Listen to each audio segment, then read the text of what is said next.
Anda kembali bersama kami dalam IDX Precision Closing. Pemirsa, pandemi COVID-19 tidak hanya berdampak pada kesehatan, tetapi juga perekonomian.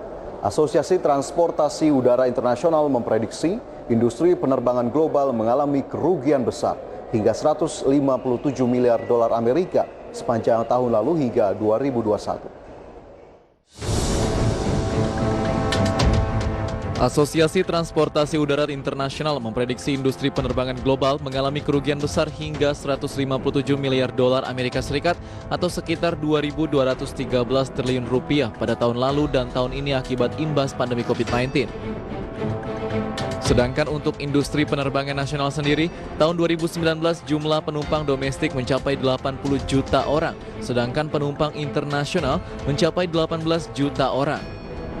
Penurunan terjadi pada tahun 2020, di mana jumlah penumpang kedatangan mencapai 37.174.390 orang. Sekitar 90% berasal dari penerbangan domestik, sedangkan sisanya 10% dari penerbangan internasional. Berbagai upaya dilakukan oleh maskapai penerbangan, baik maskapai pelat merah maupun maskapai penerbangan swasta, agar bisa bertahan di tengah hantaman pandemi COVID-19. Seperti yang dilakukan maskapai pelat merah Garuda Indonesia, perseroan berencana merestrukturisasi bisnis sepenuhnya demi bertahan dari krisis yang ditimbulkan oleh pandemi COVID-19. Kebijakan ini berpotensi mengurangi separuh dari jumlah pesawat yang dioperasikan dan mengurangi jumlah karyawan dengan menawarkan program pensiun dini.